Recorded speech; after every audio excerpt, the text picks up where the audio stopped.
উপস্থিত print media, electric media এবং আমাদের সকল ক্ষতিগ্রস্ত মিডিয়ার সদস্য এবং আমাদের সন্তান এবং জেলবন্দি পরিবার, আসসালামু আলাইকুম ওয়া রাহমাতুল্লাহ। আলহামদুলিল্লাহ, আমাদেরকে ডিসি মাসুদ সাহেব কথা দিয়েছেন আমাদেরকে সাক্ষাৎ করাবেন মন্ত্রণালয়ে স্বরাষ্ট্রমন্ত্রীর সাথে, স্বরাষ্ট্র উপদেষ্টা মহোদয়ের সাথে।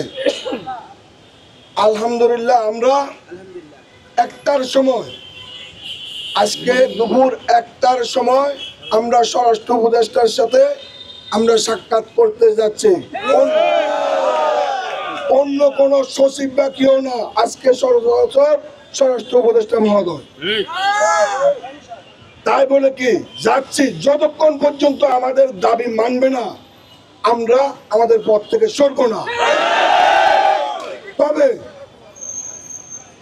আমি আসা পর্যন্ত অনুরোধ করব আপনারা শান্তিপ্রিয়ভাবে বসে থাকবেন। কারো কান কোথায় বা কারো উস্কানিতে আপনারা বিচলিত হয়ে বিশৃঙ্খল কোনো ঘটনা ঘটাবেন না।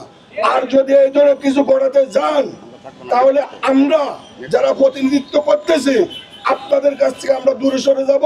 আপনারা কিভাবে প্রতিনিধি করে নিয়ে যাবেন আপনারা বুঝবেন। আপনারা চান কি এটা বলেন?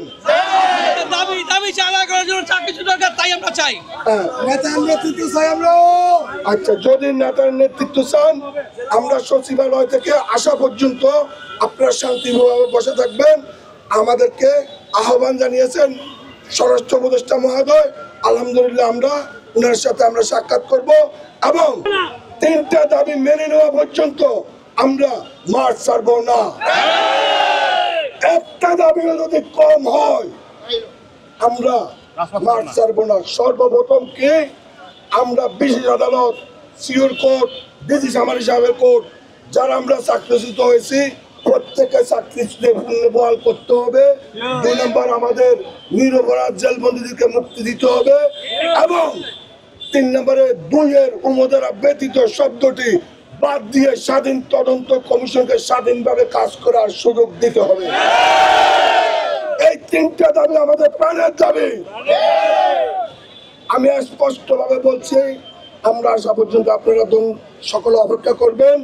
আমরা যে রুট মার্চের ঘোষণা দিয়েছিলাম যমুনা পর্যন্ত, আমরা আসা পর্যন্ত এটা আমি স্টপ করলাম। শান্তপূর্ণভাবে আপনারা অবস্থান গ্রহণ করুন।